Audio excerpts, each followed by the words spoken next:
Hi, my name is Leandro Facchinetti and let's write some code together, shall we? What we have on the menu today is part 4 of a series of streams in which I am developing a new application called Notestrator. It is an Electron app written in JavaScript. It's a desktop app that allows you to draw on top of your computer screen. So if you have one of these tablets, you can annotate on top of your screen, maybe for a presentation or for a stream or for a lecture or office hours. So the main use case for this drawing app is to explain things, draw diagrams, draw arrows between parts of your code or something like that that you are showing to someone else on a video call. And what we have to do today, well, actually I'm not 100% sure what we are going to do exactly, but I did some research about one of the issues that we had with the application, and I think that maybe I found the solution. The issue is the following. I am opening the drawing window in full screen, and I'm able to draw, so we got that far. But then we got rid of the menu bar here on the top, and we cannot draw on top of the menu bar. If I hit here and you see the menu bar is covering my drawing. Also, I don't think that this would work on a full screen app. So if I have, for instance, here Google Chrome in full screen, then I'm not able to draw on top of this. But back in on Monday, I think, on Monday, on our first stream on this topic, I mentioned this tool that is written in Electron as well, and it is capable of putting an overlay on top of your whole screen. It's called Cap. It is for screen capture, either screenshots or videos, and when I activate it, it puts this overlay on top of my window so that maybe I can select which part of my window I want to capture. And this is written in Electron, so somehow they're putting a window that covers my whole screen, including the menu bar, which does not go away. And it does work on full screen apps, so I can bring Google Chrome full screen and activate Cap, and I am able to draw on top of this screen. So I thought, why don't I just try to copy whatever these guys are doing in terms of window management. I guess I can close the app right now. And here is the source for Cap. Now, we know from our previous episodes that, especially yesterday, that this has to do with how we are creating a new browser window. Ideally, hopefully. I really hope that these guys, the Cap people, are not doing this in something native to macOS, because this app, Cap, is macOS only, and I would very much like for Notestrator to be multi-platform. So I really hope that these guys are not doing anything native in macOS to make this work, and I don't think they are doing anything native. They have some native parts to their app. Specifically, the capture itself is done with an extension called Aperture. It's written in Swift. But as far as I can tell, the window management, so the way that it's calling browser window and so forth, is just vanilla Electron. So I was doing some research on this yesterday. I couldn't sleep, so I was thinking about this. I am trying to do almost everything on stream, but I did some research on this. I looked for browser window in this repository, and there is a Windows folder. I believe that the way they're organizing the app is they have a main folder under which there will be a bunch of folders and files, but these are all the parts that compose the main process. And in our case, we only have an index.js file. We only have a single JavaScript file that is our main process, and even that file is super short. But in their case, they have a more complex app, so they have multiple parts to this. And they have a Windows folder in which they have all the different windows you could use in the app. So the screen capture thing that I was showing is one of the windows, but also I can go to settings, and that will be another window, and so on. So I guess what we are looking for is something very similar to what we have here. This is the drawing portion, and this is our menu. And we want a solution that will look very similar to this. So in our drawing app, we have the drawing area, which is transparent, and I can draw. It's a canvas that it's similar to that overlay that was not transparent in CAP, but this one is transparent. And then I have a menu here that is floating on top of the other window. And I want a situation that is very similar to CAP in terms of window management. So I don't know which of these windows I should look at, but I believe it makes sense to look at Cropper, maybe Config, and I don't think we need to look at Dialog and Editor or Exports and Cap Window. I don't know what that is. And then Load and Manager and Preferences. So I'm not sure that there is a dedicated file to that menu. Maybe it is part of the Cropper, which I think is the overlay. So let's see what they are doing here in these files I selected. So they are using this idea, and that's what I found yesterday evening. So the Cropper, I think it is the overlay. So what they are doing here is different from what we are doing. We were trying to use the full screen functionalities from Electron, but they're not doing that.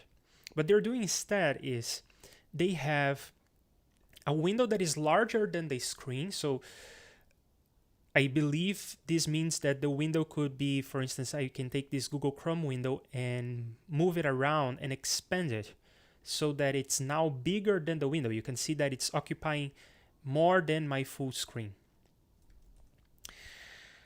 And so they enable that. We talked about this yesterday, and they disable a bunch of things like resizability, movability, because if we were not doing the full screen thing, we would have to do that as well.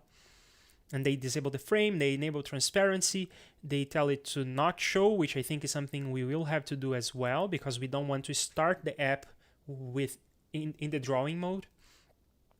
And then they do some other things that we do as well, like node integration for the renderer process. But in any case, I really like this trick. And there is also this part here where they are setting the width and the height of the window to be the width and the height of the screen. So I think I will just copy this and see how it looks. Maybe it does exactly what we need.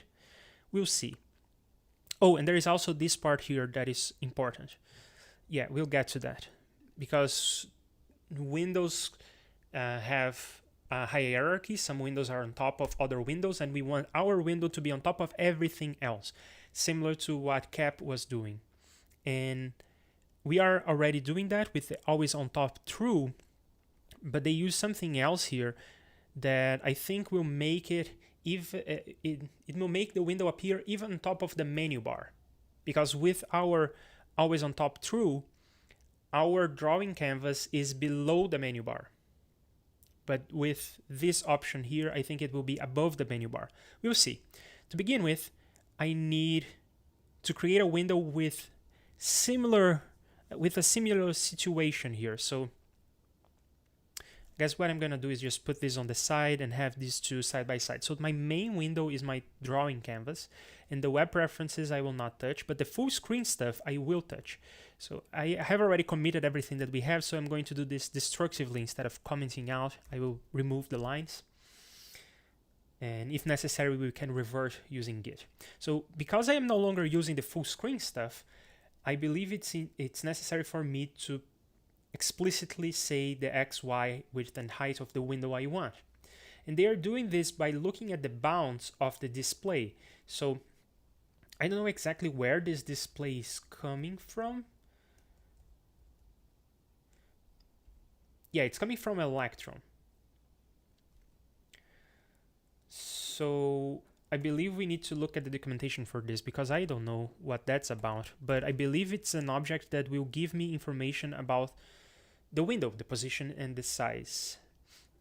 Let's look for screen.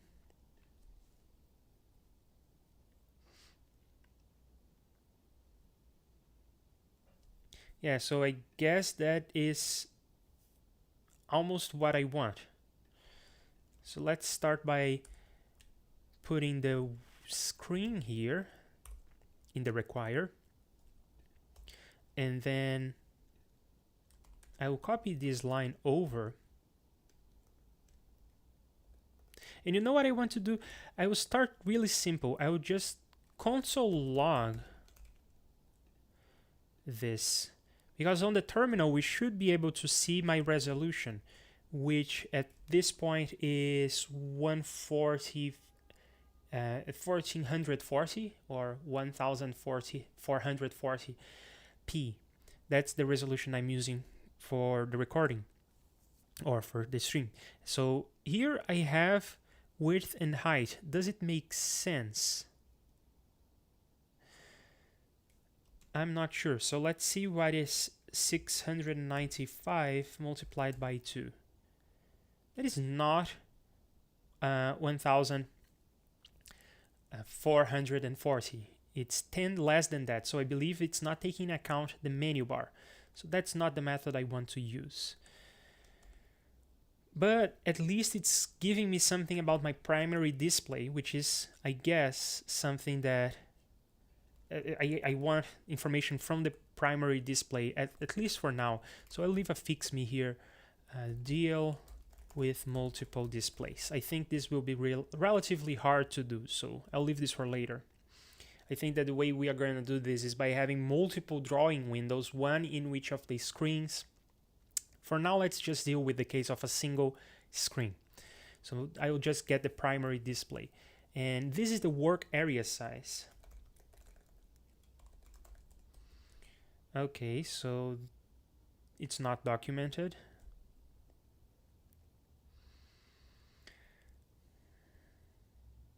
An example of creating a window that fills the whole screen. That's not exactly true. It only fills this part of the screen without the menu bar. Oh, there is a way for me to get all displays. I think that will come in handy eventually. Oh, and here it's using bounds, which I remember seeing here.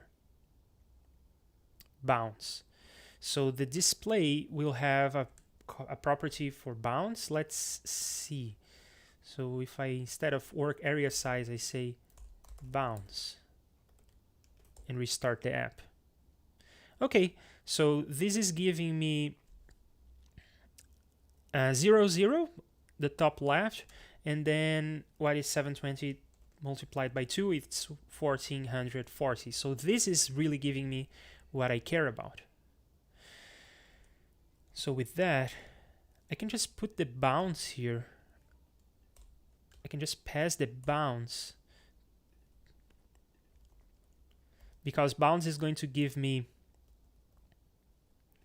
x, y, width, and height, which also happen to be exactly the parameters expected by the browser window. So I can just pass them along like so. And I believe I will follow Cap's lead, and I will do the web preferences last. So we now have the bounds. Let's look at everything else that they are setting. So has shadow, we have that. Enable larger than screen, we will need that. We looked at this yesterday and didn't use it because we were using full screen, but now we need it. Resizable false and movable false, so we thought we would need that maybe, but we were using the full screen, so that wasn't necessary, but now it is. So frame false, we also wanted that, and transparent true. And then show false. I want that at some point, and I have a comment here, but I don't want it right now. For now, I will just, when you open the app, it shows you the drawing right away. Now, the closable and always on top stuff, I guess I can comment out for now, because I don't know how closable is going to work with everything else. I don't think that the window should even be focusable, really. But we'll see Do they have something about the focus?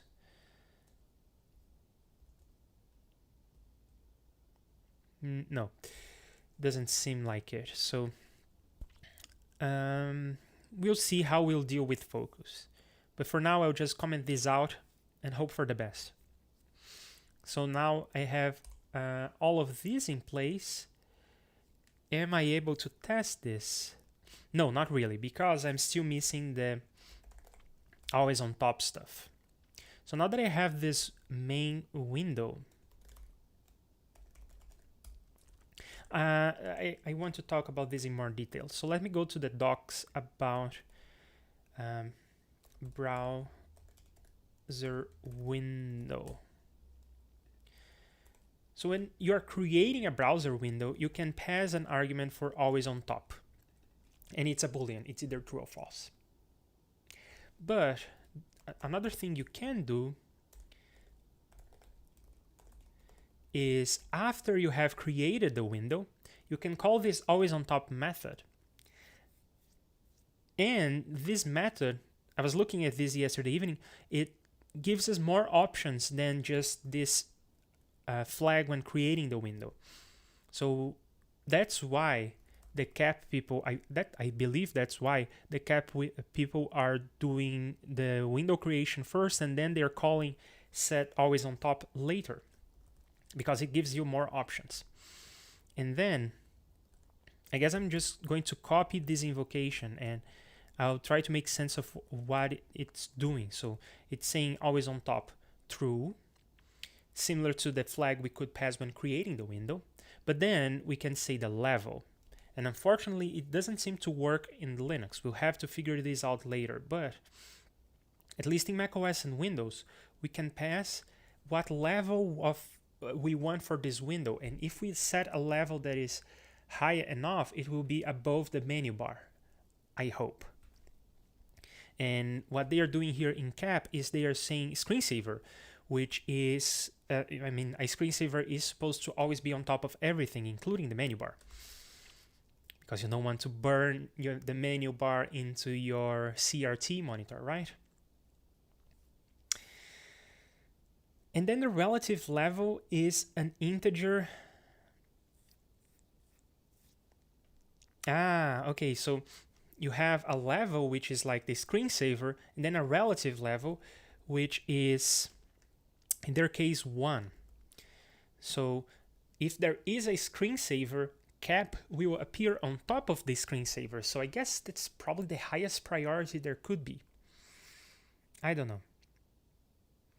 And then it says here that Apple discourages setting levels higher than 1 above the screensaver.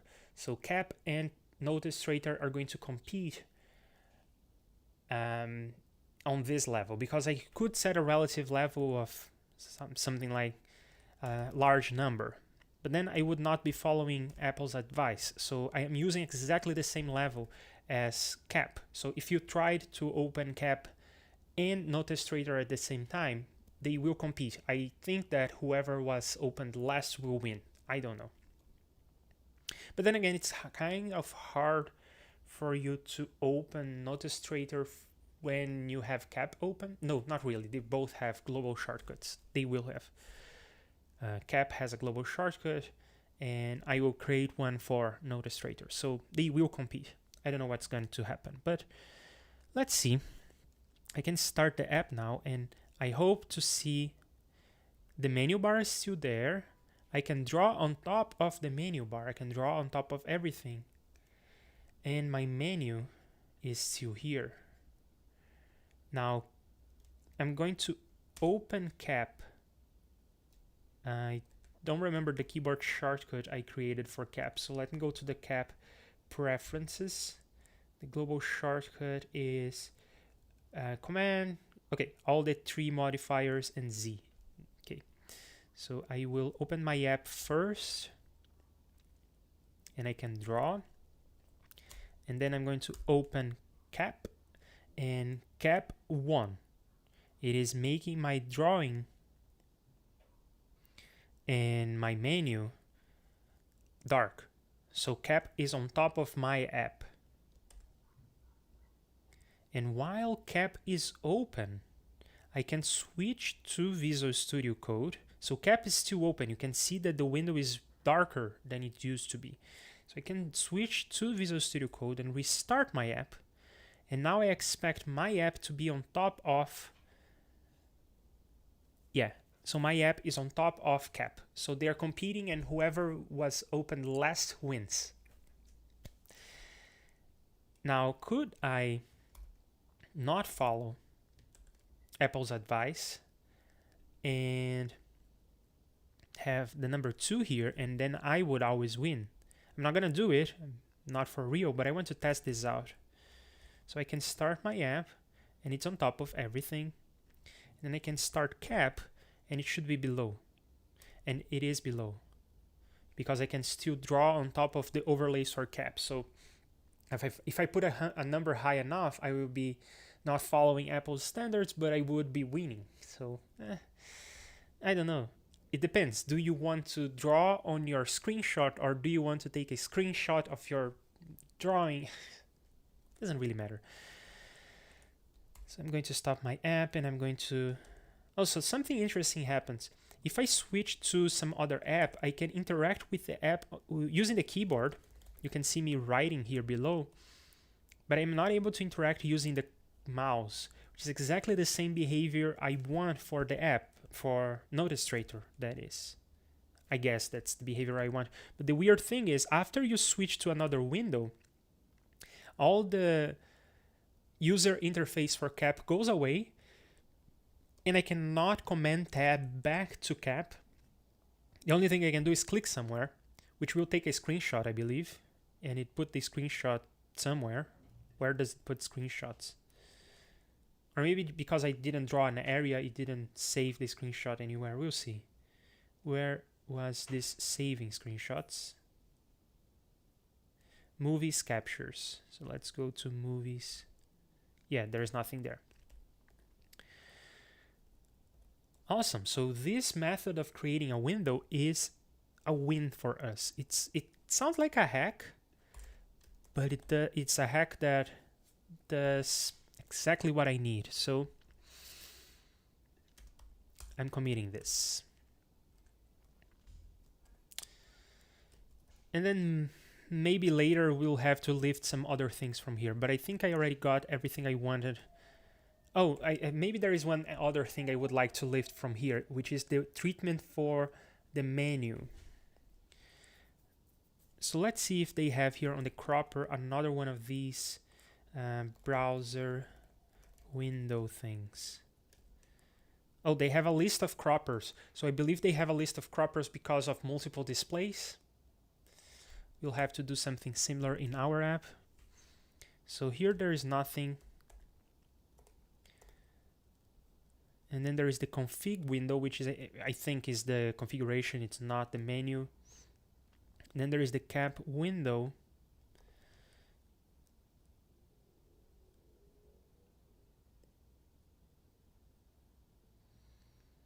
Yeah, I don't think that is it. So maybe here in the cropper, there is something that stands out to me.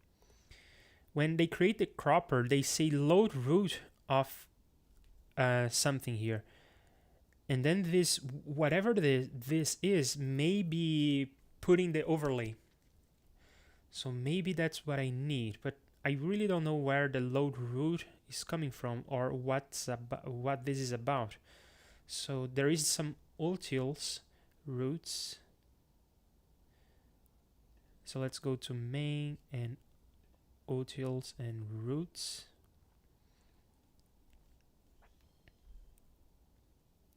Ah, okay.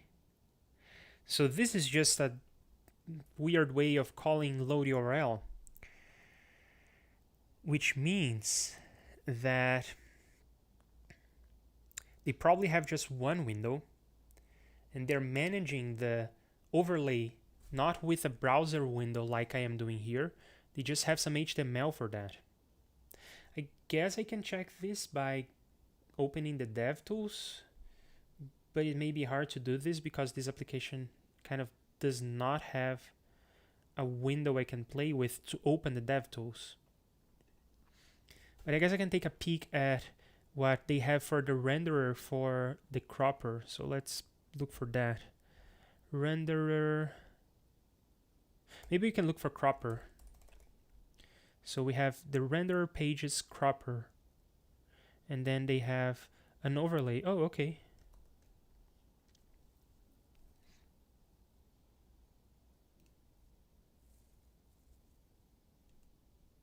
So they are using React. Okay. Maybe here on pages.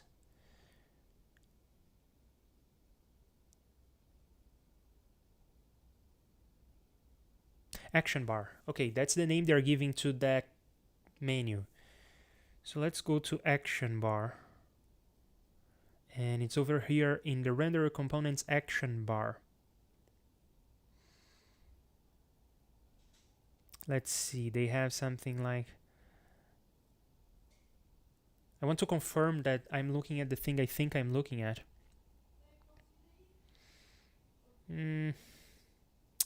Record button. Okay, so the record button is definitely on this here, the menu bar. And oh, I can sort of see a relationship between this and this. So this is a div, and mouse down start moving because I can move it like this. So they have some 2 buttons on the left, and then a record button, and then 2 buttons on the right. So I can see a relationship between this structure and this window. So yeah, what this menu here is called the action bar. Oh, and it seems like they have here some situation to move that window around. They are doing that by hand. And the way they're doing it is probably similar to the way that we are drawing, because they have an on mouse down start moving thing, and then they have a variable to tell whether you're moving or not. And we are doing a very similar logic with our drawing canvas. So we have on mouse down, and then we start the drawing, and then on mouse move, we move the line and they move the window. So they are doing all this management by hand. Maybe it's the only way to do it. Maybe we can do it some other way using the browser windows like I am doing right now. And there is the whole issue that I keep bringing up on every stream, that is, what happens if we want to make the drawing click through, but the menu, which they are calling the action bar, not click through. I think that would be hard to do. So I'm going to keep this in mind, but I'm going to keep with my approach. I hope that that will make things work. Okay, so I confirmed that they are doing the window in HTML. And do I want to lift something else from here? No, I don't think so. So, oh, they have something here for full screenable. Oh, that's their config window, whatever. So I guess I already looked at everything that I wanted to look from Cap, at least for now. I'll probably return to Cap's code base to learn some more about window management in the future. But now we have something else that I want to fix, and it has to do with the HTML part, or the CSS part of the project. So I'm going to show you what the problem is. I'll try to reproduce it. I changed the way that the window is being drawn, so the bug may be fixed already. We'll see. So now I have the tablet going, and I will draw something, and then I will scroll. Oh, and the issue is still there. So you can see here on the right that when I scroll, a scroll bar appears, and I can move it around, and the drawing moves just the slightest. That's a bug. The size of the SVG is not matching the size of the window somehow. I don't know what is going on, but we'll figure it out. So let's see. What we have here is some style and margin. So I am putting the SVG in the flow of the document. Now I'm starting to speak CSS here, but the SVG is in the flow of the document, and I'm trying to remove the margins and set the width and height so that it occupies the whole screen. Well, let's try a different approach, because this one is failing us. We are in this situation where there is a scroll. So what if instead we have the SVG be position absolute, and then top 0, right 0. Yeah, I guess that's how you do it. Bottom 0, 0, and left 0. So what this line is saying is, I want to take this out of the flow of the document, and I want it to touch the top, right, bottom, and left of the containing element, or the containing element in the stacking context. It gets complicated, but it is the body, so it's going to match the size of the whole body now. Let's see what happens. So now I can draw.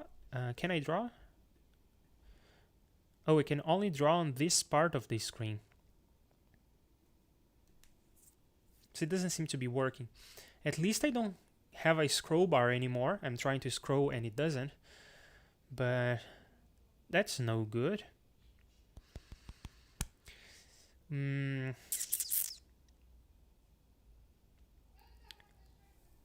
Maybe I have to set the width and the height as well. So that's the code we had before.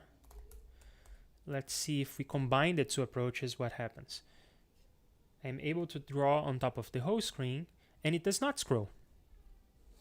Okay, so I can draw, and if I try to scroll, it doesn't scroll. Okay, I think I fixed that one.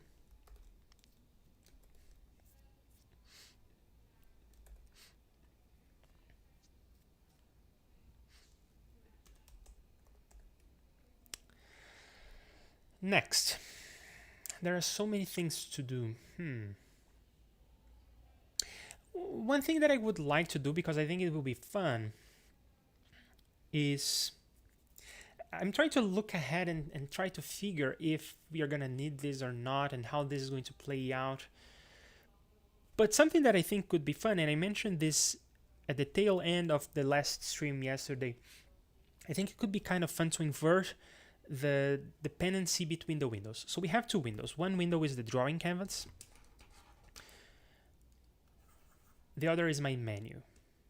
And I'm trying to figure out if I want to invest in this or not, because the way this works right now is that I have my drawing canvas here and the window for the menu here, and every time I click on something, like to change the color of the line, I'm sending an event from the window to the main process, and then from the main process I am forwarding that event to my canvas window, and then the canvas window keeps track of the state, so it keeps track of the color red, for instance, and I wrote bad instead of red. What I think could be kind of fun was to invert this and have, anytime I want to know something about the menu, what I would do is on my canvas window, I would ask to the main process, what is like the color? What is the color? And then main would ask the menu, which would then reply, the color is blue.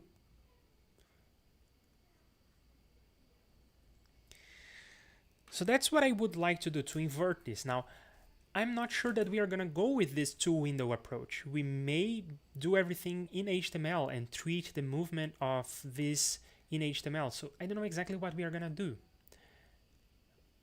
And maybe I will be wasting work by doing this right now. So maybe I should invest in a more robust window management situation before I start doing this. But I think it would be kind of fun, and I'm sort of new to this whole window management situation in Electron, and especially to inter-process communication. So maybe it will be a fun exercise. Let's try that. So the situation that I have right now is that I am keeping track of the current state here in the SVG. But now I will query things on demand. So I don't need that.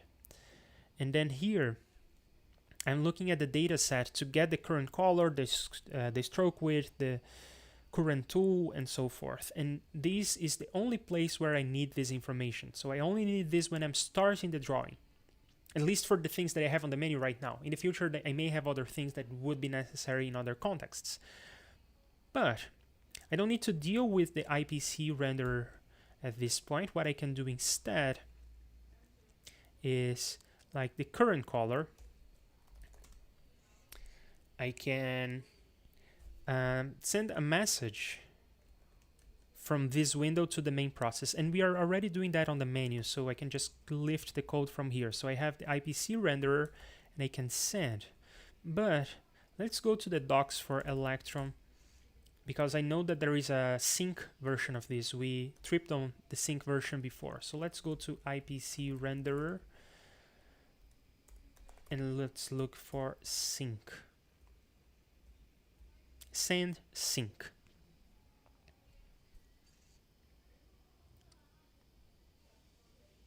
Okay, so we will send. Is there like an example of these? No.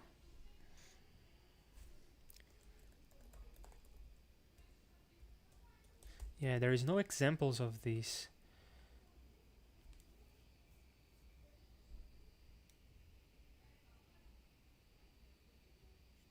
So maybe there is some way for me to return data from the send method without having to use the sync version.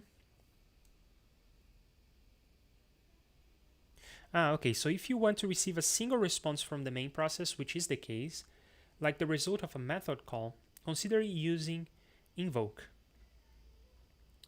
And this returns a promise. It may be better for us to do this with a promise like this.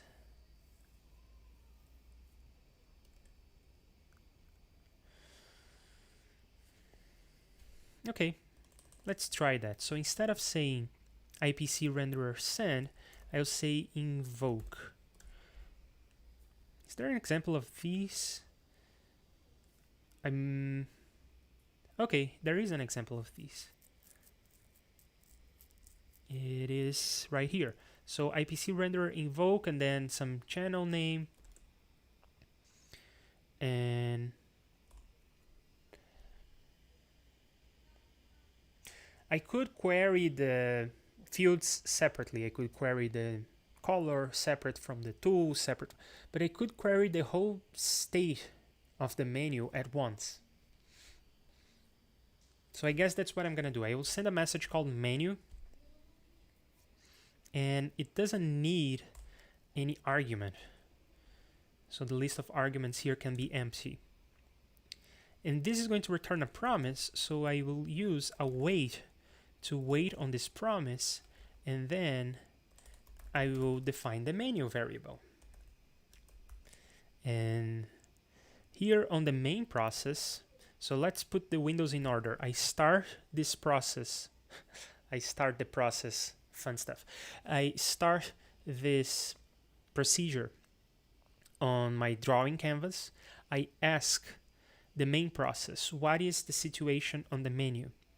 Then this doesn't have to handle each field separately. It just has to, in this case, was created here. So I will go to the main menu window. To the menu window. That's what I meant to say. So I will go to the menu window, to its web contents, and maybe I will say invoke. Let's look at the docs for IPC main.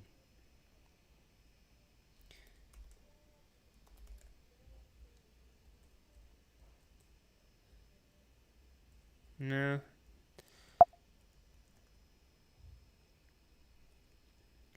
So I guess I can say invoke. We'll see. And now I need to give this a different name. So maybe I will call this the menu main message, and this will send the menu message, which also doesn't need anything in terms of arguments. Now let's see how we can use invoke here. Let's go back to the example.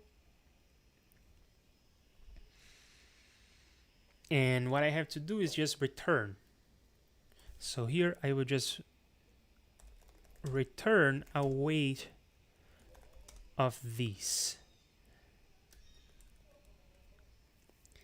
And with that, I can go to here and I can listen to the menu event. So let's see, I have the IPC renderer, and then I can say on, something similar to what we were doing before here, and delete it. So let's see, IPC renderer on, and then the name of the event. So we'll say on, and I guess that's similar to what we did here as well. So IPC renderer on menu, because that's the name of our event, menu.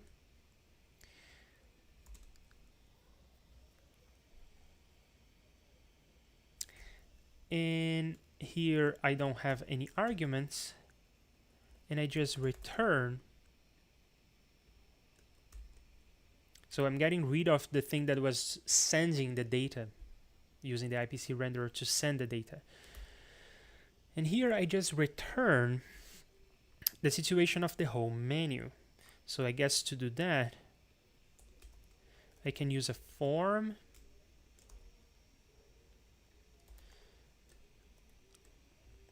and I will just say I want to get a hold of the form. So maybe here in the script I can say document.query selector form, and then I need to serialize this data somehow, right? Because the IPC message passing serializes the data, so I need to get a hold of the form state, serialize it as maybe JSON, and pass it around. So I remember that there is an API for me to do this, and I even remember where I used it, so I could just copy and paste. I may want to search this again and figure it out. I copy and pasted from cap, so what gives, right? Let's think. I guess it has to do with URL. I remember it has to do with form data. I think that's the name. And URL search params. Yeah, so you can take a form and pass it to URL search params, and then pass that to form data. So I believe it will look like new form data, new URL search params,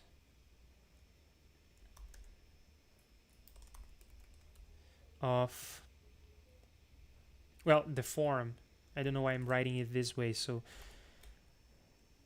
I'm getting a hold of the form, passing that to URL search params, and then passing that to form data.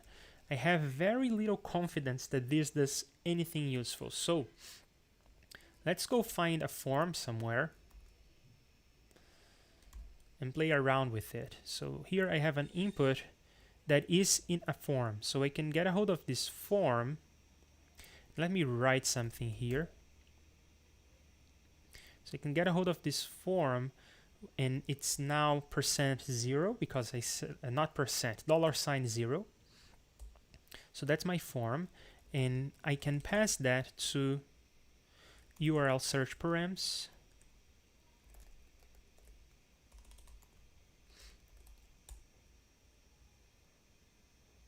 Okay, so it's not like that. Oh, I need to say probably dot entries. I forget.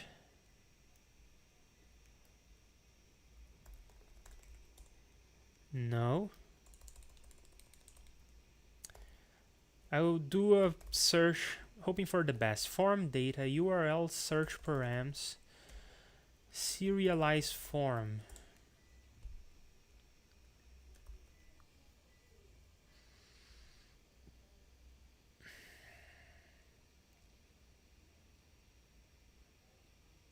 Oh, it may be the other way around.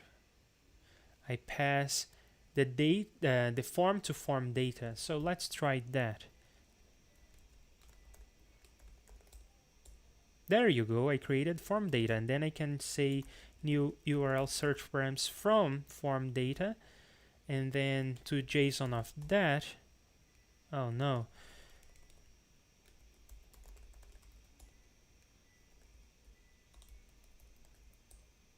Okay, I have something in the array. Can I JSON serialize that? No, it's not JSON serialize, it's JSON stringify. It stringifies to the empty string. But can I do object from entries of that? Awesome. That is the incantation I need. So I will replace this with that. And this has a slight chance of doing what I need. Why do I need to say dot entries? I don't think I need to say dot entries. I don't need to say dot entry, so I'm very happy with this. Yeah, I think that this will do relatively well. So let's do this step by step. I will investigate the solution step by step. First, I expect this to alert.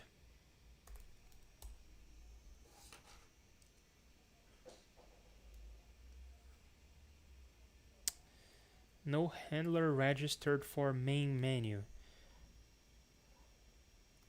Oh yeah, so I guess what I will do is I will follow the message passing path. So it was complaining about menu main. The message that I am sending is invoke menu main. And it is there. So let's do this step by step, as I was saying. So alert, like menu main, whatever. I just want to see an alert on the screen. And then when I start drawing, menu main, awesome. So it gets here. Does it get here? I can console log menu main, and now I should see menu main appearing here, and I don't see that. So judging by the error message and the fact that I don't see it printing, well, I know that there is something wrong.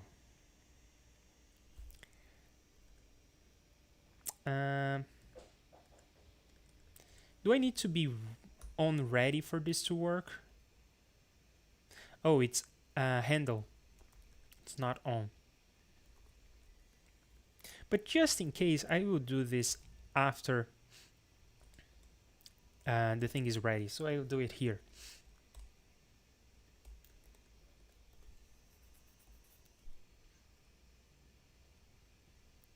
Okay, so I do see main menu now. And now there is another error that is web contents invoke is not a function. So now I am in the main process and I'm trying to send a message to the renderer.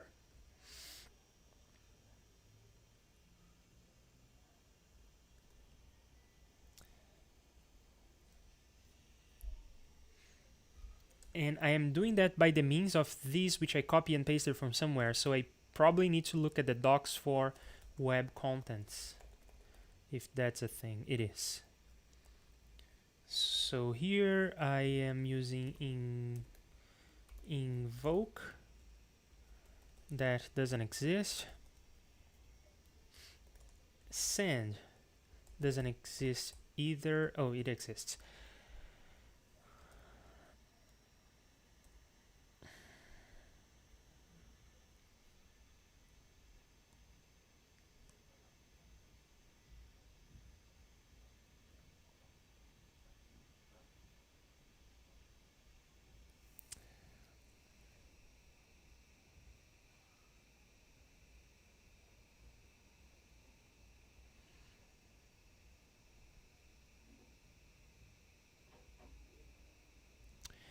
So maybe there is no synchronous way of sending messages to the renderer from main to the renderer. I can do it the other way around, from the renderer to main, but that's unfortunate.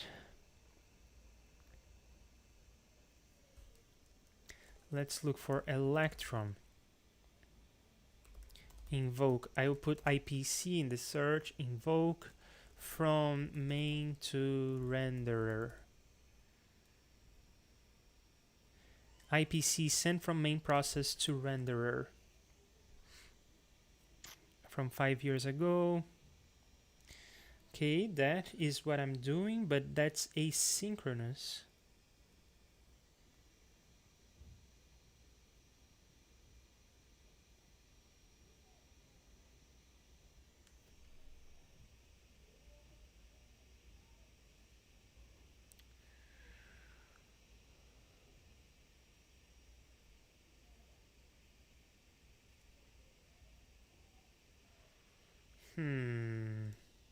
It breaks down.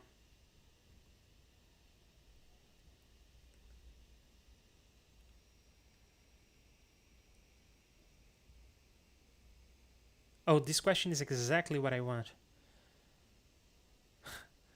And it doesn't exist. Star. I suppose it's because calling synchronously from main to renderer would block the main Node.js process, which does not serve renderers. Okay.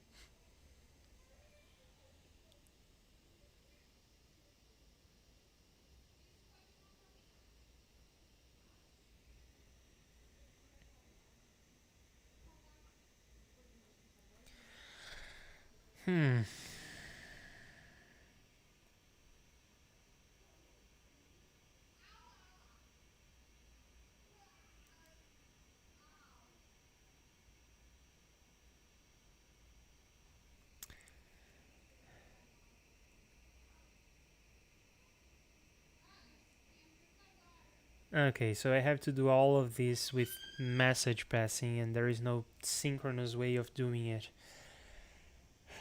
And because I cannot do this synchronously from the main process to the renderer,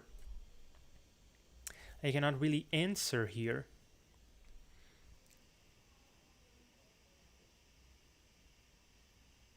Well, I guess I can. How do I do that? This will not be asynchronous because there is no such thing as a wait invoke, but I can send. So I guess what I can do is, this needs to return a promise. So it will return a promise that when resolved,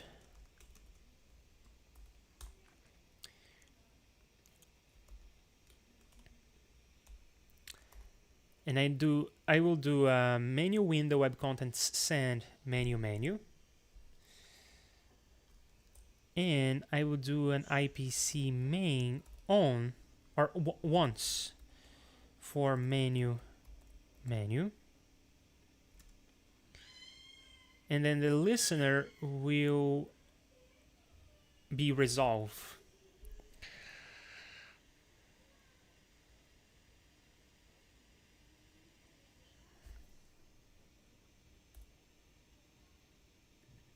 Actually, no, because here I will receive an event which I will ignore, and I will receive the arguments to that event, which will be like the menu, and then I'll call resolve with the menu, like that. So I guess I have promisified this message passing stuff. And then in here on menu, yeah, we'll get there. So let's see what's going on here. When I receive this message, the synchronous message, I return a promise, because over here I am awaiting on this.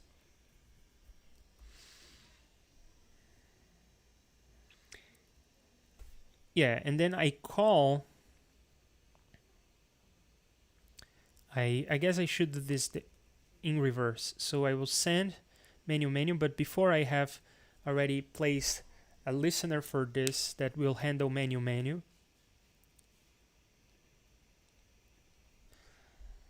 I guess I have to say that this is menu reply, and this is the menu request, and this will be the response. And I will get some data, and I will call resolve with that, and then that will resolve the promise. So now over here we'll have to say menu request, and I don't return. What I do instead, I guess I can just get rid of this for now. I don't return, I say event sender send of menu response with that. Let's start over. I will alert hello from the first step in this chain. Hello. Nothing through an error, that's encouraging. Then over here, when I start handling the thing, I will console log hello, and I see hello. That is encouraging. Then I will send the menu request message. So here I will alert request. Okay, good stuff. Then I will send, I guess I want to check that this does what I think it should, so I will alert that. Good stuff, it's an object. I should probably have JSON stringified that, so I can actually read the output. Oh, I have a typo.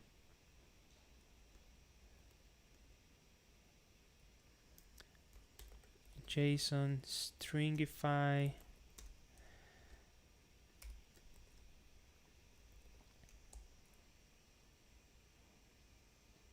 Okay, color, blah, blah, blah, all good.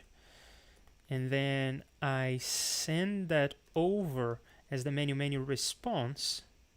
So I should be able to console log the menu and get that JSON on the command line. Awesome, it's getting there.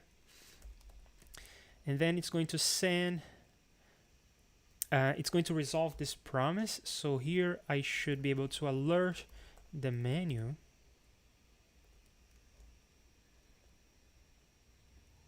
And it's getting there. Again, I should have JSON stringified the menu. Good. So I got the whole journey. This was complex to do, and it's a drawback of the window management situation I decided to go with. But at least I learned how all this works, and I did a cool thing by promisifying that message passing. So I'm happy with the result. So with that, I have the menu. And now for this, the event I'll keep, and everywhere where I have drawing data set, I will instead have menu, and I don't need to say current, and these are lowercase, and let's see if the names are camel case. They are. So I believe I got back into a working state. Awesome. And I can switch to a different color, and that will pick up just fine. Okay, that was a bit of handstanding, but I think it's better now. The menu doesn't look good, so let's change this.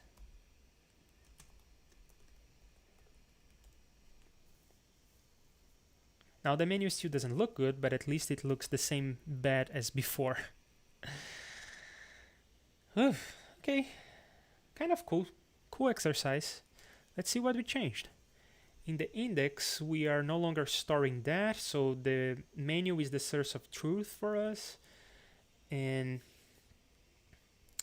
this needs to be asynchronous because I need to await on the invoke. And I guess it makes sense. A renderer process can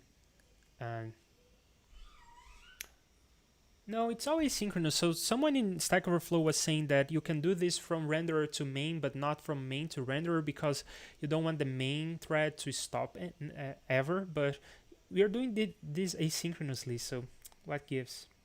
Maybe there is some way to do this, and I just haven't figured it out yet. In any case, so we changed all that, and we got rid of all of these which were hard coded. Okay, I like how plain this reads. So Akshay, hello, says on the chat, hi, I'm new to the stream. What are we building here? The thing we are building is a desktop application that allows you to draw on top of your screen like this. It is useful for streams, for educators, for Zoom presentations, that sort of thing. So it's a desktop application. I'm writing it in Electron, in JavaScript, HTML, CSS. I'm not using any frameworks besides Electron. And yeah, that's what we are building. If you want to know more specific things, you can go ahead and ask.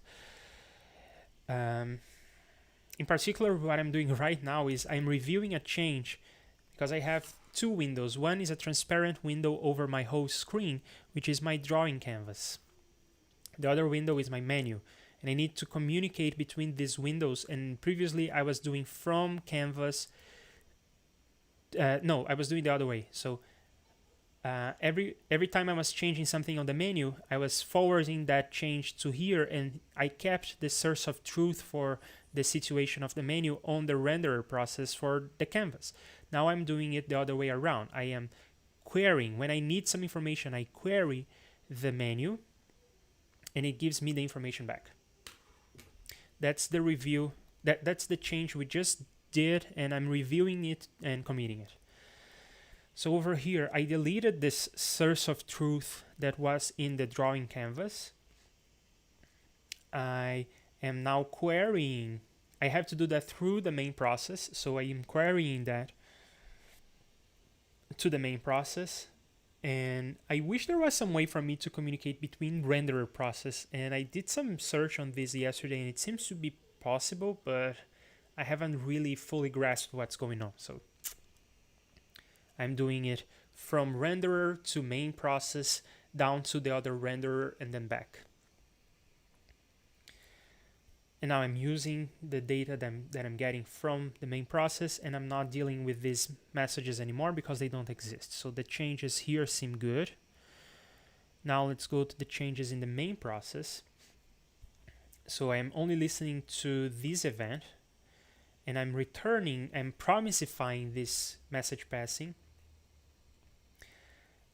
I'm listening to the response event from the menu and calling resolve with that. And then I'm sending to the menu a request. All looks good to me. And then here I have a form, and I'm receiving a request, and I am sending back to the sender a response, which is just a serialized version of my form. That also looks good to me. Yeah, I'm not sure this is going to stand, but it was a good exercise. Next, the thing that I would like to do is to try to start the eraser, because the eraser is fundamentally different from the other tools we have. We have currently two tools. We have, oh, and by the way, Akshay, since you're new here, I'm not only doing the app, drawing the windows and everything, but I'm also doing the drawing engine. I am handling clicks, and I am creating a drawing from scratch, and I'm doing that using SVG because I wanted to have a drawing engine that would be vector based. So everything I could find was based on HTML canvas tag, and it's raster based, and then there would need to be some other data structures backing your drawing, and then their canvas would be just for rendering. but I wanted to use the SVG as my storage format and also as the drawing thing. So what I'm doing here is creating an SVG on the fly. Akshay asks, are you publishing to a public repo? Yes, it is in the description for this stream, and it is also here on my screen. So it's this repository over here, Notestrator. And I usually push by the end of the stream. So there are some things here in Visual Studio Code that have been committed and not pushed, but I can push if you're interested. There you go. I just pushed. And thanks for joining me. I hope you have fun. Okay, so let's try to do the eraser, because every tool that I have only two of them, the pen and the marker. And they are both adding polylines, SVG polylines. It just so happens that one is thicker and slightly less opaque. But they are essentially the same tool. They're just different parameters for the tool. Now, the eraser is fundamentally different, and it involves some mathematics, which I think is fun. So let's try to do the eraser. I'll start with the menu because that's so easy. And then we'll have here a radio to eraser.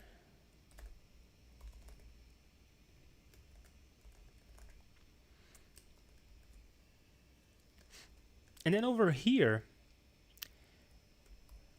so we don't have to do any extra work to pass this new tool around. It will be picked up by this, and it will show up in, it will be passed along by the main process, and it will show up here on the drawing canvas.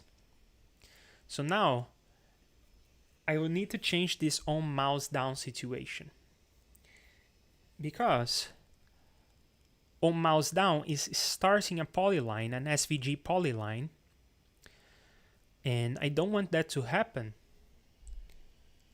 Yeah, that's not what I want to happen when I am in eraser mode. So I'll say case switch case of menu tool, and I of course need to do that right after I query the menu. So if the case of the menu tool is eraser, then I will do something. If the case is pen or marker, I will do what I was doing before.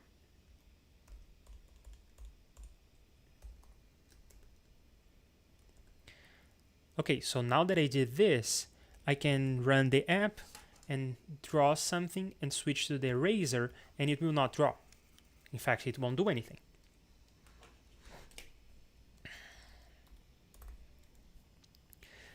We have a global variable for the current line, and we append to the current line when we are moving the mouse. Let's have another global variable for is erasing, and by default it will start with false. So when I put my cursor down and I am in eraser mode, I will say is erasing equals to true. And when I take out my pen from the tablet, the mouse up event, I will say is erasing equals false again.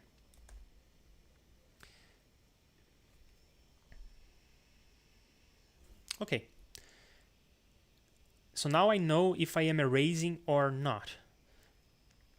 And then let's look at the mouse move. So if current line is different from null, then it means that I am drawing. So I will do the thing that I was doing before. If is erasing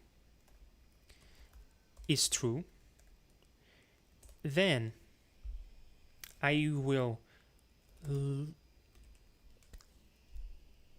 so I now need to do some mathematics, and I need to do some collision detection here. What I'm gonna do is, if I am in the eraser mode and I'm moving over a line, I will check every line in the drawing. Probably this is going to be too slow. We'll see. Maybe it will be good enough, but it's a good first approach. So I will be moving my cursor in eraser mode. I will check every line in the drawing, and I will check every point in every line. And if it is close enough to my current cursor position, I will remove that element. That's how this is going to work. So, and I'm going to do this in 2 passes. So I'll start with lines to, or elements to remove, because currently the only kind of element is a line, but I will have multiple kinds of elements in the future, maybe. So elements to remove is a new set. And then for const element of drawing, I guess, children.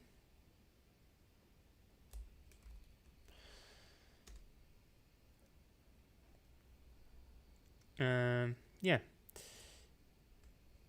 And I currently only have polylines, so I will hardcode the logic for a polyline. So I'll say that the points are, or actually I don't need to assign this to a variable. I can just say for every element and for const of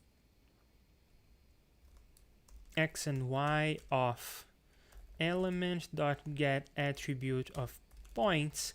So points is going to be a list, and the coordinates are separated by commas, so I can split on the comma, and then I can trim to get rid of these spaces, and then I can split. Oh, I actually need to map, so I'll need to map because now I have multiple elements, multiple coordinates, and I will call this point. And then I will do this logic on the point, so I'll trim the point, which is a string that looks like this, so I'll get rid of this space. Then I will split on a space, so I'll have 2 of these guys. The 2 coordinates x and y. And now, now I need to do the mathematics. I need to calculate the distance between x and y, which is my current point or my current coordinate in a polyline that I'm considering. And I need to calculate the distance between this and my cursor position. And if the distance is below, so actually it says, yes, the coordinate logic seems right now. Awesome. Great. So if the distance is below a certain number, then I will delete, I will add this. So I'll say something here to calculate the distance, and then I'll say elements to remove, add element, this element. And then after I am done with this loop, I will loop over elements to remove, and I will say element dot remove. Is this how you remove an element in HTML? I forget. Let's select any element here and say %0 remove. Yes, that's how you remove an element. Why am I doing this in 2 passes? Because I don't know how children would behave if I start deleting stuff from the children while I'm traversing the children. So I want to do this in 2 steps. First, I collect the elements that I need to remove, and then I remove them. So actually it says, if distance is less than or equal to 10, then remove. I think 10 pixels approximation is fair. What do you think? I think that we already have a notion of thickness for the line. We have thick lines as opposed to thin lines. And I believe we could have an eraser respect that thickness. I mean, of course, maybe the radius would not be 1 because the thickness of thin is 1. It's 1 pixel. Maybe the radius would be a bit bigger than that, but that's just something that we are already doing in the marker. So a thin marker is not 1 pixel, it's slightly thicker, and a thick marker is thicker than a thick pen. I'm using a multiplier for that over here. I'm multiplying the stroke width by 3 when I have a marker, and I could multiply similarly the stroke width. It's not really stroke width, it's the radius of the eraser, but I could multiply by the thickness. And right now you will not be able to see the radius, there is no visual feedback, but I expect to have a different cursor for the different tools. And then there would be maybe a circle that would show the radius of the eraser. And of course I am doing the thing that where if you delete an element, it doesn't just, if I have the eraser on and I do this, it doesn't just delete this little portion over here. So I guess I can move back to the pen. So if I do that movement, it will not just delete this section. No, it will get rid of the whole element. We could do the other thing as well, and we could try to split this polyline just by removing the points that were affected, and we could split the polyline here and come up with 2 polylines. That would be something we could do as well. But I think I prefer this behavior of getting rid of the whole element. So that's what we are going to start with. So we're doing many things here. We are doing mathematics, we are doing electron stuff, but we are more importantly doing design. We are thinking about what we want the application to really do. So now we need to write this. We need to write this mathematics to calculate the distance. Let me explain how I envision this. So I will have a line, and in the line there will be a bunch of dots, and I'm going over every dot. But there is one dot in particular that I care about, which is the current dot. So that's the current dot right here. And then there is my cursor. My cursor will be, for instance, here. I have the eraser on and I'm moving my cursor, and my cursor is currently here. Now, how do I calculate the distance between these 2 points? They happen to be bad points. So I guess I'll restart the example because these are bad points for me to show.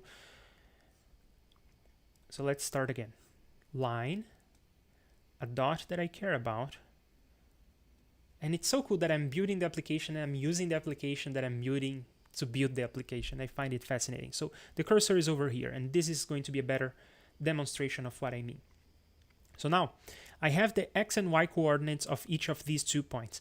And to calculate the distance between them, I'm going to use something called the Euclidean Distance, I think. I forget the name, but I remember the algorithm. So I have the coordinates for these 2 points on the x-axis. This is maybe x, let's call this x1, and this, let's call it x2. No, not 1 and 2. I don't have an eraser yet, so I cannot take it back, and I don't have Command Z, but I want to call this the x of the cursor. So call this xc. And this, or just x, because in our code it's called just x. Look at the code right here. So this will be called just x.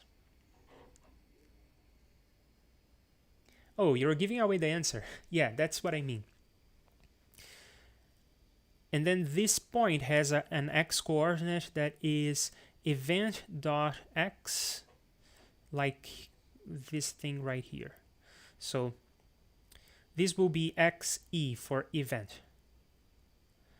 And then similarly for y, we have the y coordinate, it's just y, it's over here. And then we have event.y, so call this the y of the event, so e subscript here. And this is the distance between y and ye. But I actually want this distance. But note that this is a rectangle, a triangle rectangle. Is that how you call it? I forget the name. But it has a right angle right here. it has a 90-degree angle right here. So I can just use the Pythagorean Theorem and say that this side squared, so this side is xe minus x, and I square that, plus ye minus y, so ye minus y, square that, and take the square root of these, and I end up with the distance. Let's see. You said square root of... I don't think you got this right, because you are squaring each term. Yeah. I'm not sure. Looking at the formula, it doesn't seem right to me. I think that this one is the thing that we want. But I may be wrong. We'll see. We'll see how this works.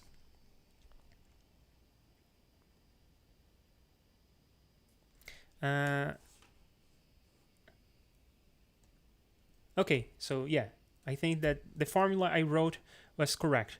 And I got rid of it. Oh no, I should not have done that. But I remember it. So I will say math square. No, there is no such thing. I'll say math square root of an addition of event y minus y squared, and then event x minus x squared. And I guess I should do this with x first. So x squared, y squared, take the square root of that. This will give us a distance. Now we want this distance to be less than a number so that we are close to the point and we should delete it. So less than or equal, doesn't really matter. To the menu dot stroke width. Oh, now the menu is not available here. It's available here on the mouse down, but it's not available to us on the mouse move, which is unfortunate because I don't want to keep querying this for every mouse move event. Mouse move events happen a lot, so I want this to be as fast as possible. So what if instead of just having is erasing, I'll have something like erasing radius, which will start null. And now I need to change every occurrence of is erasing to eraser radius. That's what I want to call it. So it will be eraser radius. Or maybe, because the other one is called current line, I'll call this the current eraser radius. So it starts null. When I start the eraser, then I say that it is the menu stroke width times 5. I came up with this value on the spot. We'll see if it's good enough. And then if the current eraser radius is not null, and then I can use the eraser radius over here. And then here I say null. This has a very poor chance of working first try, but let's see. So I draw something, go to the eraser, and I move it around, and it does not erase. Of course it doesn't.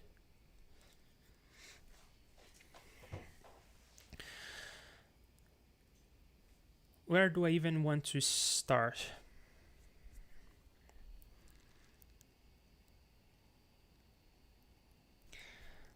I want to start with the current eraser radius management. So if I am doing this, I'm going to alert the current eraser radius and expect to see. I think that part I got right. So I draw something, go to the eraser, and yeah. So the eraser radius is 15. I'm going to get a bunch of these events because I moved my cursor, and I just killed the application instead. So we got the eraser radius. Now,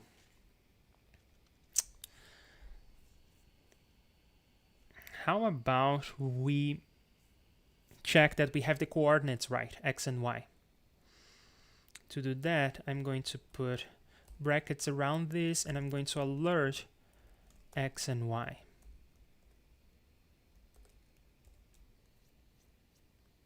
And this time I'll be smart. I will click on the eraser, but I will not move my cursor a lot. Oh, I'm not getting any alerts.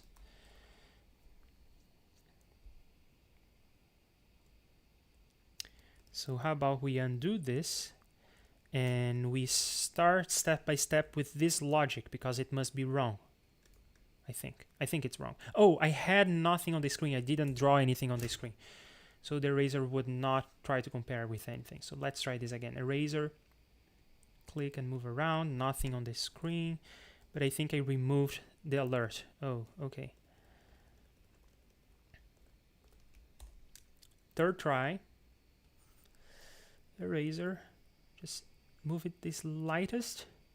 No, it's not showing up. So the logic must be wrong. So you ask, why are we using mouse move for eraser? Why not mouse down? Because our goal is to remove the polyline. Well, it depends on how you want this to work. If you want to be able to click on something and then remove it, then you would do that in mouse down. Or better yet, on mouse up. If you do something on mouse down, it feels too fast. It's better to do stuff on mouse up. But that's not what we want. We want to have an eraser mode where you would just move your hand around and it would erase everything you touch. That's the intent here. So that's why I'm doing this on mouse move. Okay, so let's go over this logic. So I will alert. I'm sure there are better ways to debug stuff in Electron. It's just the way I know how to do it. So let's get element points.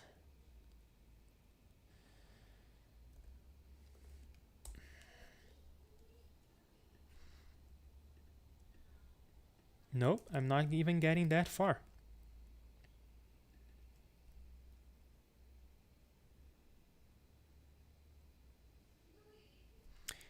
Did I check that I have the current radius? I think I checked it above, but I'm not sure I checked it here. So, oh no, I did. That's what blew up. But now I'm confused. Let's try this again.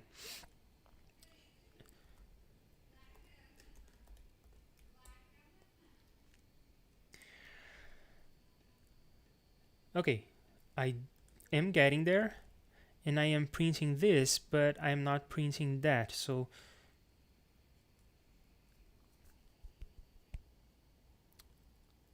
oh, and that's because I am not looping over the children, so element is null. It just fails catastrophically.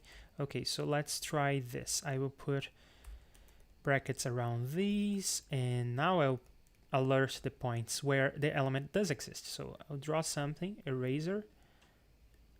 No, it's not printing. Oh, now I'm so annoyed.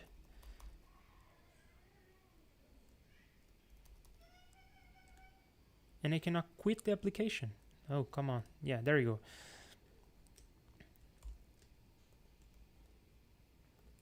Let's alert the element. The element must exist. No? Let's alert the drawing up top.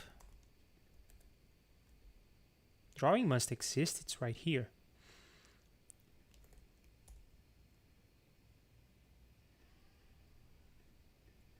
Okay, that exists. Is the attribute name correct? Points.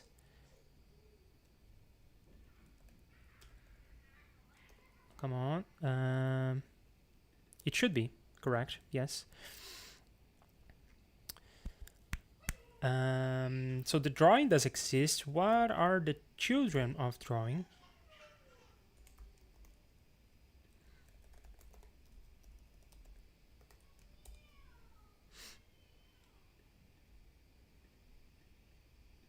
Nothing.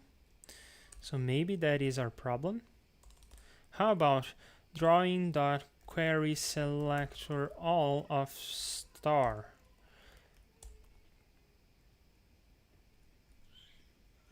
There you go.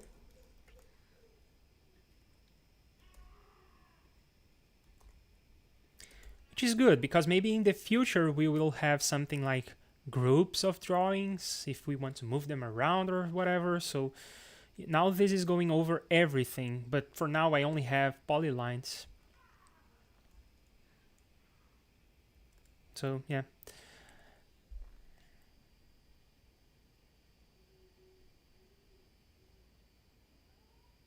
You know what? I guess I will handle this case right now. So I'll handle this problem of, okay, I have multiple things that may come up here. Currently there are only polylines, but I can do a switch for, I guess, element dot tag name. And if the tag name is polyline, I will do that logic, and otherwise I will just not do anything.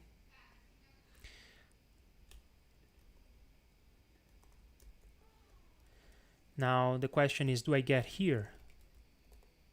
Hello, written the wrong way.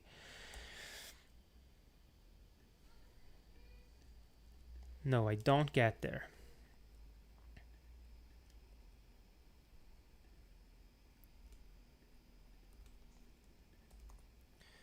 Do I get elements here? I expect to see a polyline when I do this and erase. Okay, I'm getting a polyline. I'm getting it over and over. So what is the element tag name?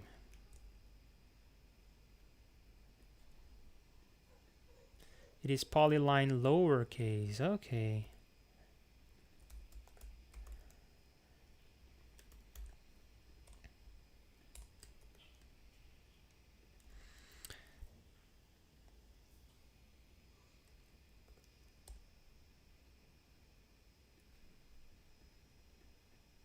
And now I'm getting coordinates.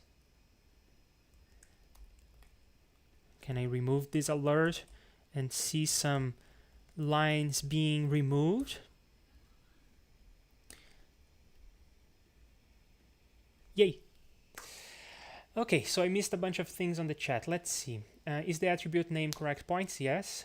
No, because elements is still undefined. Yes, right. Okay. Okay. So we are able to draw. And let's see how this performs. And erase, and I move my eraser around, and it's fast enough, and it deletes stuff. We did an eraser. That is rewarding. Doing this app is super fun. So let's commit what we have and wrap it up for the day, and I see you again on Monday to continue doing this.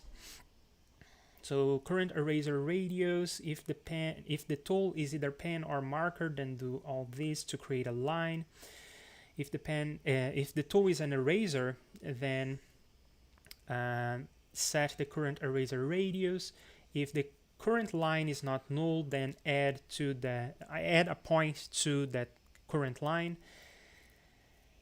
And if the current eraser radius is not null, then I fetch all the elements I want to remove, and I remove them. And when I take the cursor, and when I stop pressing on the mouse, then I say that the current eraser radius is null. And then over here, to detect which elements I want to remove, I loop over all of them. I look to see if they are polylines. All of them will be for now. And then I look at all the points. So I'm doing this point traversal because the points is specific to a polyline. Maybe if we had a circle, we would need to look at the center of the circle, the radius of the circle, and compare that to the radius of our eraser and so forth. But there will be different logic for erasing different kinds of elements.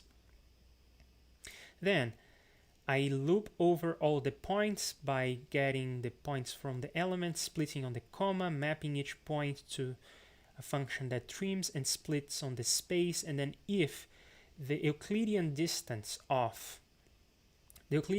between my cursor and the point in the polyline is less than the current eraser radius, then remove. Okay. And then on the menu, all we did was just add an eraser tool.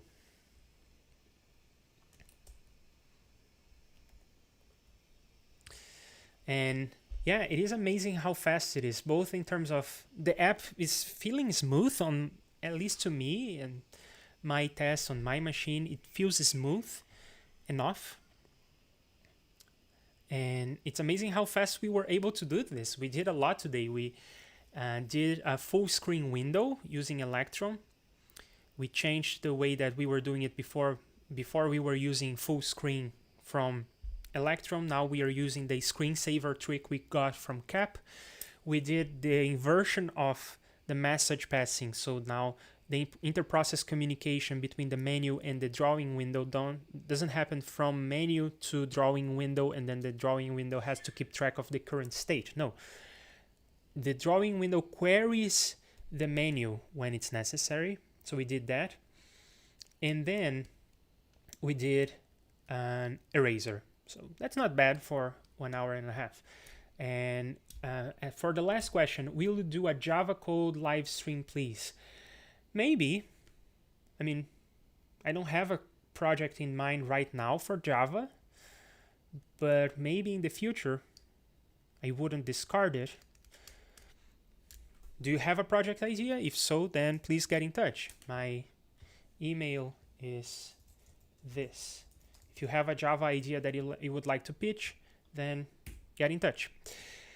That said, thank you all for being here. Thank you for all the nice questions. Akshay, I hope I'm getting your name right. Akshay Parihar. That's my best. Sorry.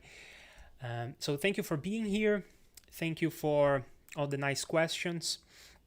And thank you for subscribing to the channel, for supporting me on PayPal and Patreon. And I hope you all have a good weekend. I hope you learned something. I hope you had fun. I see you again on Monday, 5:30 UTC for more of these. I will continue working on Notestrator. I'm not even sure what I'm going to work on next. Maybe I'll just make it look better, because currently the menu is just a bunch of radio buttons and we would like that to look more appealing. So maybe that's what we'll do. I don't know. We'll see. Have a good one. Bye.